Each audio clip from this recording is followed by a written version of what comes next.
Hello, I'm Kimberley Dondo, Digital Content Manager, and welcome to In Conversation With, the podcast series that delves into the world of financial services and brings you face to face with some of the most notable figures in the industry. Listen as we discuss topics that are currently facing the industry and hear from visionary CEOs to disruptive innovators as we bring you a diverse array of voices and perspectives. We'll explore the challenges they faced, the lessons they've learned, and the insights they have to share about the ever-evolving landscape of financial services. In today's episode, I'm joined by William Marshall, Chief Investment Officer at Hymans Robertson Investment Services. Thank you for joining me again, William. Hi, Kimberley. Lovely to be here. Lovely to see you. So, William, for those people who may not have listened to our previous podcast that came out last year, I believe, could you give us a bit of background into yourself and what you do at Hymans? Yeah, absolutely, Kimberley. So I'm William Marshall, as you said, and I'm Chief Investment Officer of the investment services. So Hymans Robertson Investment Services, we run model portfolios for advisors. And again, key part of our offering, we draw off the broader Hymans Robertson resource, which is a large research, investment modelling and investment expertise that work with some of the largest institutional investors in the country. And we bring that to run the model portfolios that we do for our retail advisor clients. Mm-hmm. So this podcast will be looking at COVID and the effects of that and the repercussions that we're still feeling to today. So could you briefly set the scene? What were your immediate thoughts and actions as CIO when the first lockdown was announced in March 2020? Yeah, it had been rumoured we're going to go into lockdown, but I still remember this day coming back. I'd been out at a meeting and coming back into the office that was formally we're all working from home. And again, so some initial thoughts were, how long is this going to last? And if I speak quite honestly, Kimberley, it was how on earth I'm going to look after a 2-year-old when my partner's also working, but there. But then you've also got things like on a work-wise, it's how is global trade just going to come to a halt? And are we going to see a dramatic uptick on mortality coming through there? So these are the big things. Again, so work-wise, what was really good for us, because we've got the large institutional resource I talked about, there was lots of conversations and just drawing off other people's experience, giving our own thoughts as to how it might play out, but listening to others. And again, just sharing ideas across the team about what's the bull case, what's the bear case, how might this play out both in the short term, but actually in the longer term. So it was a great example of getting together as a team and just sharing ideas, because it was such a unique thing that was happening and a lot of unknown for people. Yeah, for sure. So looking back, what were the most significant investment themes or market shifts that emerged in those first few months? Yeah, the key thing was it, and the government's moved quickly on there, but the magic money tree was back in town for us again, with lots of the sort of monetary and fiscal stimulus coming in there. Mm-hmm. And also another big thing, it was significant how quickly it all moved. The PMI surveys that came out in April were sort of unprecedented lows and bearish outlook on growth. And yet by the time we got to June, it was a dramatic increase on what those outlook for growth was, and also the sentiment for growth, and also a dramatic increase in recovery within global equity markets as well, within markets as a whole. And it just is that speed that everything moves. So for us, it was just a useful reminder. Markets are forward looking, so we were still very much in lockdown, very much in our houses there, very rarely going out, but markets had really seen through that and thinking about the benefits of the stimulus. And for us, it was also just a reminder again, that danger of making short-term knee-jerk reactions. Had somebody sold out the market in March and put into cash, they would have missed out on significant returns given the bounce back in the markets there. So for us, again, just played back the core beliefs we got about long term, we think you'll get rewarded. Medium term opportunities will appear, but short term, this more tactical trading is really challenging, and it's not really a reliable source of long term returns. Mm-hmm. And what long term investment trends have been shaped or accelerated by the pandemic, and how have these played out over the past 5 years? Yeah, the big one is technology, and obviously we're doing a podcast today, Kimberley, and it was a big dramatic rise in podcasts everyone's seen over the time as well. But technology has been a big one, and just a massive sort of acceleration of that. And as a whole, that's played out for investors. Tech stocks have done very well, and then obviously we're subsequent on the back of the AI technology advances there. Mm-hmm. Again, that said, the technology journey's not been without volatility. Remember, the DeepSeek announcement came out, the sort of Chinese AI company was suggest it could do a lot of the main AI stocks, but it could do it at a fraction of the price. So you saw that significant volatility. We've also seen, obviously, on the back of the big tech rally, the US weighting in global markets increasing, as well as stock concentration in the US increase. So that's something investors need to reflect, that sort of trend there and what that means for them. Another big theme, and you referenced at the very start, actually, Kimberley, about the fact that a lot of it's still with us, that the big fiscal and monetary policies did a lot of short-term good, but actually the long-term led to the concerns over inflation. And again, that was obviously exacerbated by the Russia-Ukraine crisis on energy, but concerns over inflation. And then the back of that, we saw a dramatic rise in interest rates, particularly in 2022, which had big implications on markets and volatility. And you would say it's very much still with us now, with sort of higher levels of inflation still above the target, and bond yields at high levels, remaining high levels, and concerns over global debt. So some of the trends, again, technology as a whole's worked well, but again, the fiscal and monetary stimulus, as you correctly said, is still very much with us at this time as we try and navigate this of getting rates lower, but at the same point trying to get inflation lower as well. Mm-hmm. And how did different asset classes respond? And have any surprised you in terms of recovery or resilience? Yeah, equities have been nothing but remarkable as a whole. If you think the 5 years, the 5 years through COVID, it was like double-digit returns per annum for global equity markets, which is really just quite remarkable given it was on the back of an already strong period of performance there. But again, they were a bit volatile. I was saying this to, I'll probably show my age up a bit, say equities and volatility, I always think are a wee bit like ant and deck, Kimberley. They're never that far apart, if you know what I mean. So, but equities have been remarkably resilient. Anyone who's been able to ride through the volatility have done well. Bonds have been less remarkable. And that really has been that significant repricing that we saw in 2022 on the back of the rising rates and the back of inflation there.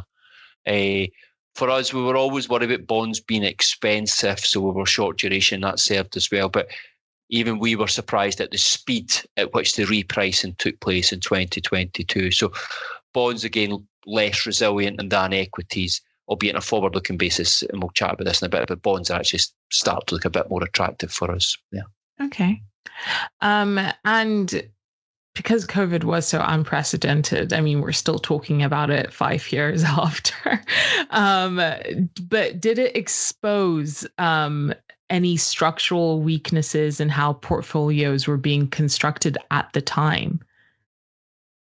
Yeah, I think probably one of the main ones, particularly for a lot of UK investors, where that maybe a lot of retail portfolios still had a big domestic bias within them, had notable proportions within the UK, even though the UK is a relatively small part of global markets. I think that was one of the main structural things. So for us, a kind of key structural thing that I think's moved, I think people have moved on, is really, when you think about what diversification within a portfolio, it's nothing to really, it's not nothing to do, but it's less to do with the number of funds and the number of managers that you have. It's more about actually what different asset classes to hold, what's my regional split, what's my diversification, what's the different credit exposure. It's much more the strategic factors that really drive what's your diversification in the portfolio. And I think that's kind of moved on, where maybe 5 years ago it was a big UK weighting and maybe more focus on just having lots of funds and lots of managers there. So, so looking at investor outcomes and behavioral insights, In terms of outcomes, how did retail investors fare across the 5-year period? I know there was a big focus, especially on Reddit. A lot of people were self-made investors telling people to invest in these. Some of them were meme stocks. So especially those who stuck with advice versus those who acted on emotion or just trying to troll the markets, I guess. Yeah. As a whole, if somebody's been able to ride through the market and had exposure on growth asset classes, they've done pretty well. I say the 5 years through COVID, actually, equities did about 12%, global equity about 12% per annum. Now, over the long term, equities typically do about 5 or 6% ahead of inflation. So 12% per annum is really decent returns there. Again, so bonds, less inspiring, they've been broadly flat. But if you've been in a sort of a medium to high risk portfolio, you've had good experience in generated returns. We actually did a wee bit work it was for a client actually, where it was they had helped keep a client in the market. Their client had wanted to come out the market, and we did a bit of work for them to help to show the value they had added by keeping their client in the market. And it showed that the client was 50% better off than had to come out, which the client had wanted to do. So overall, if you're able to ride through the volatility and stick through the tough times as it was, the growth exposure will have served you well, given the strong returns we've seen from equities over the 5-year period. And what behavioral lessons did we learn from clients' responses to volatility? And how should advisors use that insight now? Yeah. So obviously, remember, we're the discretionary fund manager. It's the advisors that are, they're a lot of what we hear secondhand from them, and it's advisors doing one of the advisors' many skills is that ability to understand their clients and hold their client's hand. So I'm not sure if we learned any new kind of behavioural aspects, but it's more probably just a reminder a lot of the common ones remain very prevalent. I think probably one of the main ones is that recency bias. So the one where you place extra weighting on recent news. I think that was flagged again, particularly with all the news. Remember the press conferences at 5 or 6 o'clock at night every day, the update there, and was it Chris Whitty and all these sort of guys. It was just such a strange time thinking back, but lots of emphasis on that. And again, and that's totally understandable. People have built these savings up, and they can see the value of the savings, and they've dropped off significantly. So it's understandable. But reminder that recency bias is a big thing, and probably another one's maybe overconfidence bias, that belief that things that have done really, really well will continue to do well. And again, I've talked about bonds a couple of times. Bonds have done really, really well post the financial crisis. I think everyone thought bonds would just continue to do well, but not necessarily the case there. So for us, it's about advisors. They know their clients really well, and they'll know how to help their clients overcome those biases. And really for us, it's about how we support these advisors and giving regular communications on topical matters. But also, it's been a useful reminder actually never to forget to go back to the basics of nice, simple, why you invest, look back at history and how markets have recovered. Reminder the importance of staying in the market, because if you miss a few days, that has big implications on returns. And then also we share our projected asset returns for portfolios as well, portfolio returns, and those get well received there.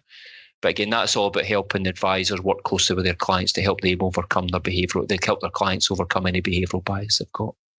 Okay. And were there any particular demographic groups like younger investors or retirees who might have fared noticeably better or worse during that time period?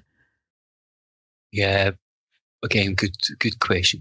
Everyone will have their own COVID story, and again, talked before. My partner was Dutch, so for us it was all about how we'll get home and see the family type stuff then. But in terms of investors, it was given that it was such a good time for equities and less so for bonds. It's obviously those that have had more equity exposure. So typically maybe the younger people there, albeit maybe their pot sizes weren't so big, or probably more the middle-aged individuals who maybe have got big pots and still have good amount in equity, so therefore their pot monetary-wise has gone up a lot. They'll have been the big winners financially.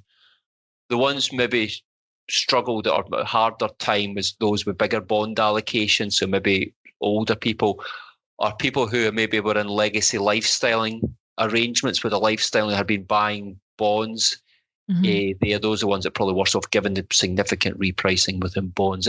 On a more upbeat side, for the people who are wanting to buy maybe bonds or annuity type stuff, the yields are way more attractive than they've been at any part for a long period of time. But the real winners were those that had equity exposure and lots of it, because that's the stuff that did well over the last 5 years, Kimberley. Okay. So looking at takeaways and practice evolution, from an investment perspective, what are the top 3 learnings from the COVID period when it comes to client communication and reassurance?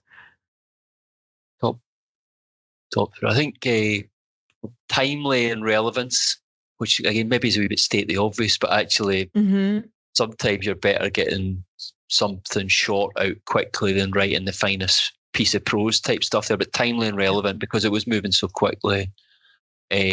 Lots to be said for keeping it simple. People in my line of work and myself, we're always desperate to almost show off how clever we are, Kimberley, and write stuff that's overly complex and actually not plain English. So keep it simple. Again, one of the things we do challenge ourselves internally is, would my mum understand it type stuff? That's the question we try and ask ourselves. So timely, relevant, keep it simple. And the one, again, another one, and we did it and it's worked well for somebody, if you can, put a pound note sign on it. So the example about how much by staying in the market relative to going into cash, it was a nice easy one to say if you're £100,000 invested at the time, you'd be 50 grand better off. It's a sort of money's international language that we all understand and can all relate to. So yeah, that's probably 3. So timely, keep it simple, and if you can, put a pound note sign on it to try and bring it to life. For sure. And how has the pandemic reshaped the expectations of advisors in terms of investment reporting, ESG integration, and digital engagement? Yeah, the world, as I would say, the world definitely seems more technology savvy than it was. For years, we've been trying in the office to move paperless. And it was always a struggle, Kimberley. There was never there was always a reason why we couldn't go paperless. Yeah. Then all of a sudden we went paperless overnight. So it was there's definitely a significant move there. And obviously we're doing this via Teams today type stuff there. So there's much more, what we're seeing, and much more comfort to do meetings, our quarterly investment committee meetings we do with advisors we work with. We can do those all via technology, and much more acceptance of technology there. And we've got a sustainable income tool that brings the longevity data as well as a projected portfolio returns. And again, much more interest and demand for that now. Just people willing to use technology in front of their clients. I think there's a kind of confidence there. Your question on ESG and responsible investment is interesting. Again, the Hymans heritage working with institutional clients where responsible investment, ESG is really front and foremost with them. And a lot of that's to do with trustee demand, but also regulation. Retail-wise, I'm interested in your thoughts. It's much more of a mixed picture for what we see. I think there's a lot of people who maybe went in and had a really invested in it and had a really negative experience, particularly for 2022, and are a wee bit sort of a bit scarred by the experience, maybe not fully understood what was in the portfolios they're building there. So I think for me, ESG is the one thing maybe on the back of COVID that it's still kind of a watching brief for a lot of people within retail. Yeah. Whether SDR changes that, we'll see, and whether maybe the intergenerational wealth and there's more sort of younger people come in, change things, we'll see. But technology, notable increase in appetite for it there and how it can make things better and more efficient. ESG, probably more a watching brief would be my sort of summary, Kimberley. Yeah, no, I think I have noticed ESG take be placed on the back burner in recent years. I think there was a lot of debates within certain funds that might be greenwashing, or even now with potential impending wars happening, whether, military or arms funds can be added to ESG, and that, in terms of like is that ethical? And I think a lot of people are just struggling when it comes to those funds, and also the returns at the end of the day. I think maybe that has also been something that has potentially forced them onto the back burner. That's just my perspective. No, I would. Your military one's a good point. It probably linked the Russia-Ukraine thing was when does nuclear? What's nuclear as well? Is that because it actually reduces the reliance on energy? So there's been quite a lot of things that's kind of brought ESG into focus, and it's going to be probably a big part of the debate. In 5 years' time, Kimberley, we're having this call, will probably be a big focus on how ESG's evolved again, because I think it will continue to evolve there. Yeah, for sure. And do you think that COVID has permanently changed the value perception of financial advice? Yeah, well, we've been doing lots of work on value for money recently. We've got a lot of research on it. It's been really quite interesting. And that was showing that advisors, over the long term, thought that advisors will typically add about 2 to 3% per annum of additional returns for the clients above somebody who doesn't have advice. So we're talking significant amount of money, 2 to 3% per annum. And a lot of that's through sensible tax planning, peace of mind, giving clarity on goals and how you can work towards those goals. So for me, I don't know if it's permanently changed. I don't think it's permanently changed the perception of value for advice. It's probably just reiterated it. If advisors been really good at sort of helping their clients navigate through all the volatility and all the change, and the markets have rewarded that, the clients with the advice will have done much better off. So again, I think it's probably just strengthened rather than changed that perception of the good value you get from good advice. And now looking ahead, are there any risks today that remind you of early 2020, or conversely, signs that the industry has become more resilient?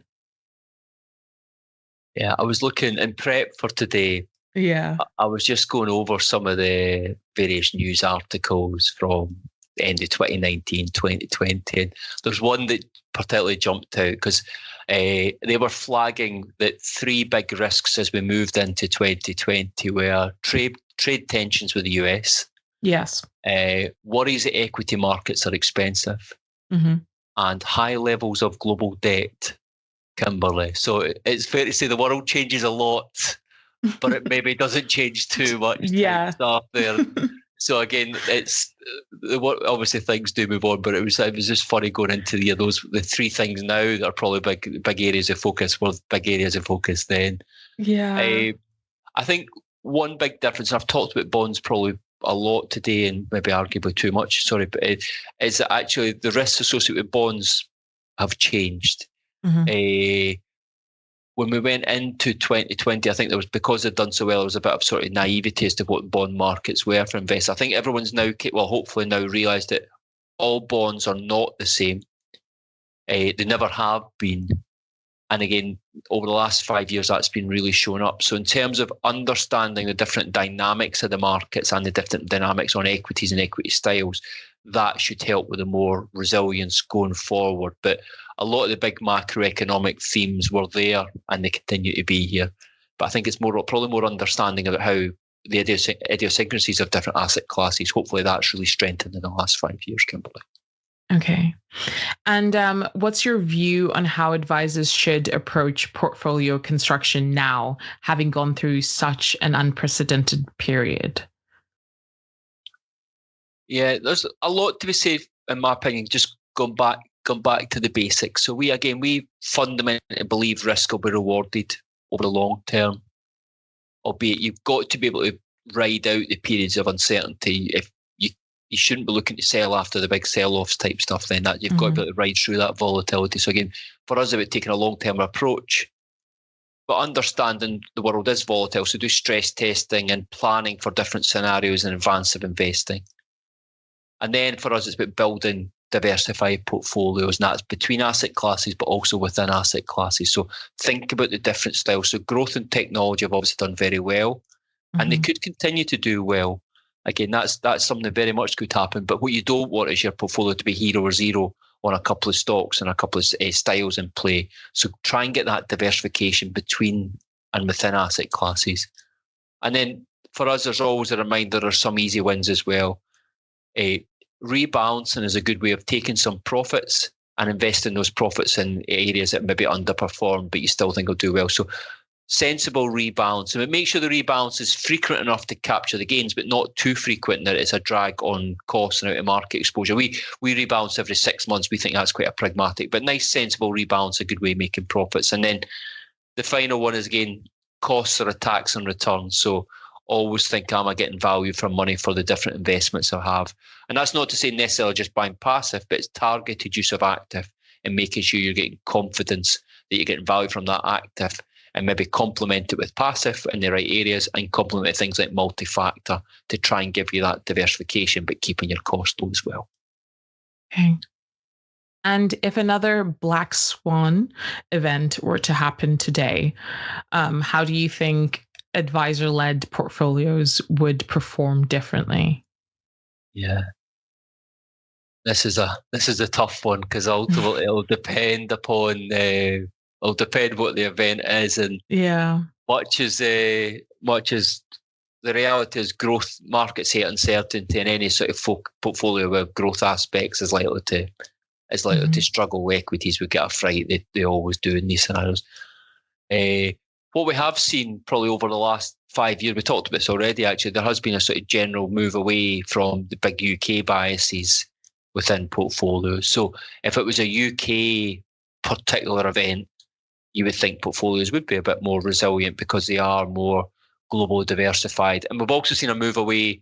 There'd been quite a big focus on liquidity. So you've seen fewer and fewer portfolios hold things like direct property and things there. So from a resilience point of view, if it was a UK specific or a short-term liquidity specific thing, I think portfolios would be probably more protected given some of the changes we've seen. And again, it is worth noting, I've talked about bond yields more attractive. And there are more options now for diversification. So things like listed infrastructure, again, we should all protect against different scenarios. So no doubt it'll depend upon the specific event. It'll be tough for markets, but there has been some moves you would think, or seems to be, for more diversification. It hopefully should bring some resilience into portfolios, Kimberley. Okay.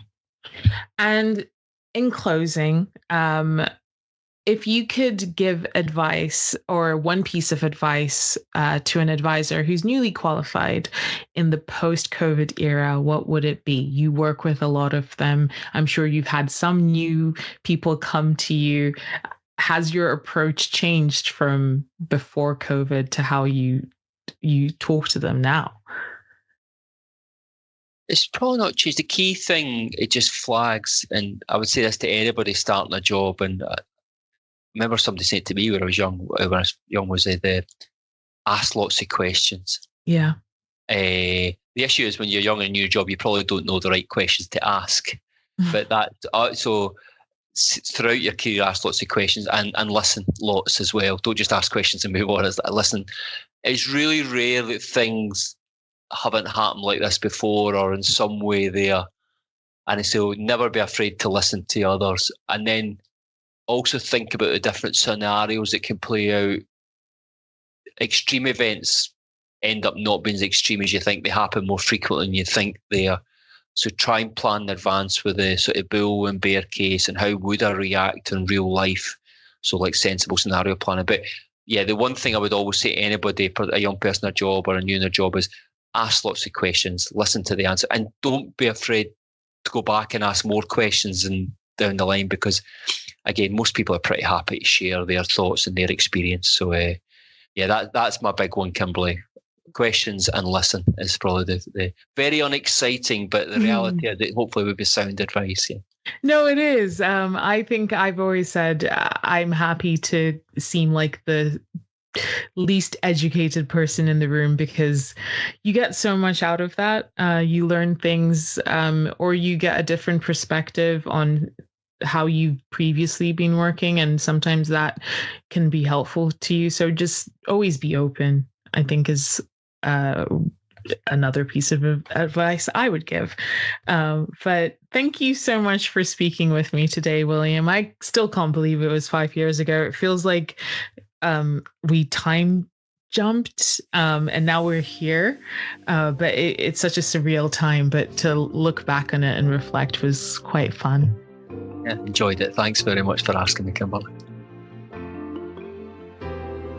Thank you for listening to In Conversation With. We do hope that you enjoyed it. Please do keep up to date with all our new releases via Podbean, Apple Podcasts, Spotify, and everywhere else you get your podcasts from. You can also keep up to date with all our new content published on the Money Marketing website, as well as our print edition Money Marketing magazine. So make sure to subscribe. Follow us on Twitter, LinkedIn, Facebook, and Instagram. See you next time.